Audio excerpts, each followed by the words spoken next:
again, I'm speaking to Stephen Friend, FBI whistleblower. So to this day, Stephen, you're still not allowed to go out and make a living because the FBI is punishing you for exposing their corruption. Is that correct? Oh, they already the die has already been cast.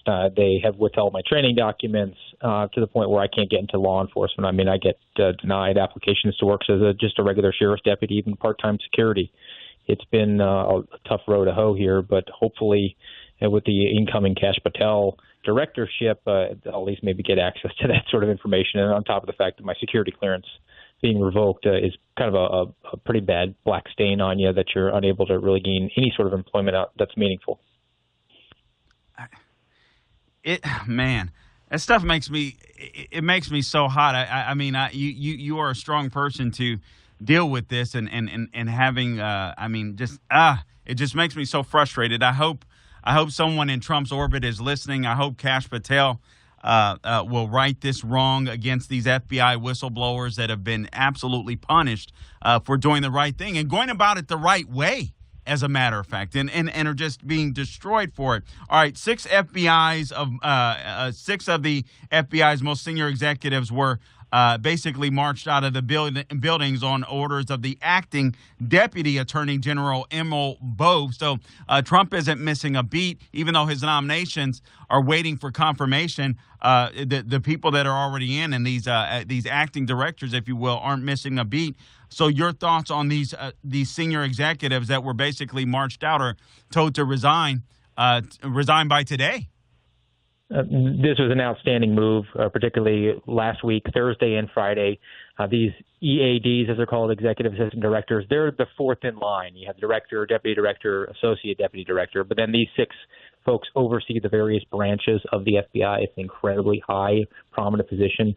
And to dismiss them and give Kash Patel an opportunity to come in and actually bring in capable and competent leaders to reform the agency is a tremendous opportunity, because right now, across the board, almost 100% of management within the bureaucracy is just incapable and incompetent. You're filled with people who's solely interested in promoting within a construct that only promotes people like them. I mean, they have no experience. Within 5 years of entering the FBI, they're already entering into management ranks, and they're overseeing things that they have no subject matter expertise in. And that has to go away. We have to actually say, next man up. People who have been in the agency and actually know what they're doing are going to have to chart a course here and get this thing back on a path to be an objective force for good that's interested in protecting the American people against fraud and force. It sounds like the same problem exists in the DOJ slash FBI. Stephen Friend is my guest, FBI whistleblower, that exists in the military, and that's what Secretary of Defense Pete Hegseth wants to clean up. It sounds like, I mean, basically the same issue. You've got these top-heavy people that are just working for a promotion.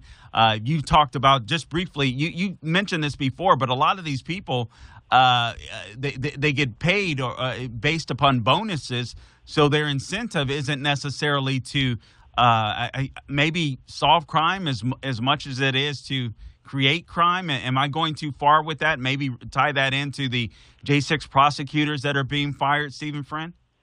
No, those are the overlap. That Venn diagram is a complete circle. The FBI has had for the better part of over a decade now integrated program management, which is a quota system where they set metrics for themselves to achieve, and they set the metrics very high for particular violations that are politically interesting to the people who are going to give them a budget over at Congress. So the Biden administration came in, had control of the Congress, and they set domestic terrorism, ergo white supremacy, very high, and that's what they did with January 6th. That was my whistleblowing. They took one case, turned it into thousands of cases, about 2,400 of them, and spread them around the country. And the senior executives got bonuses because of the quota system. They are incentivized to keep them on the book, open as many as they could. And the other thing I'll add, too, is for all the wailing and gnashing of teeth from our friends over on the communist left about how these executives have been walked out, the FBI promoted a significant number of people in the lead up to Donald Trump's inauguration. The week before, they promoted 6 assistant directors, and all these special agents in charge have only been there for a couple of weeks because they tried to get people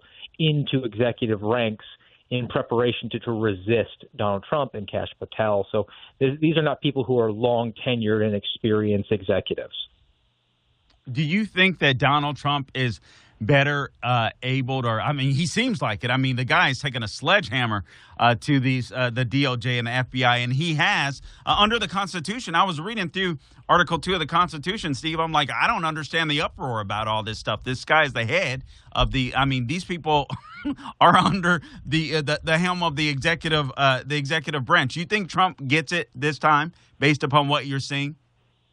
I think so. I think that 4-year gap there, where he was trying to play nice for his first administration and saw where it got him. It got him on the other side of multiple federal investigations that were just wholly ridiculous and fabricated.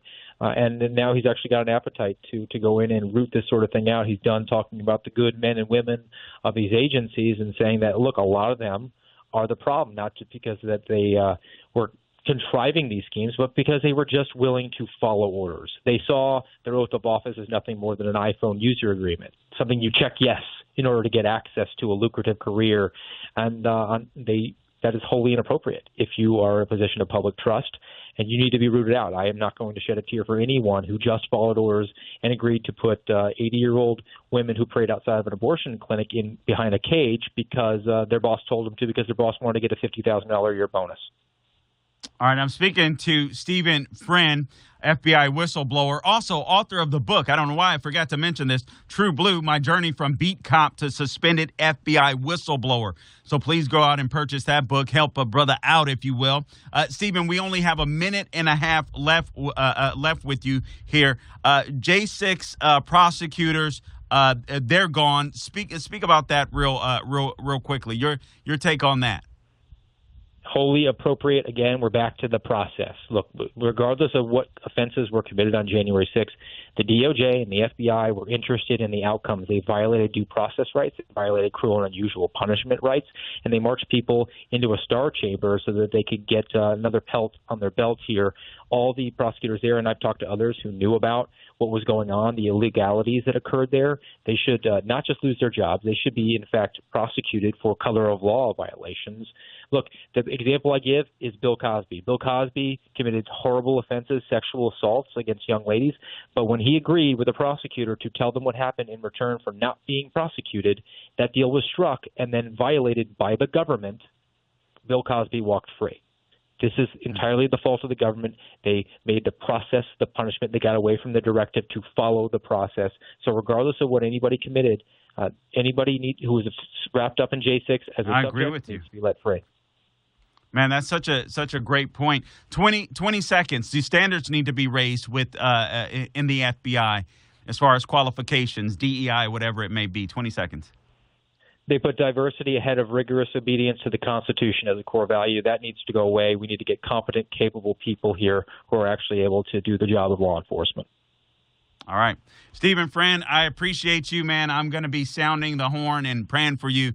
Your security clearance needs to, you need to have it. You need to have it. You don't deserve to be treated this way. Thank you, man. Thank you.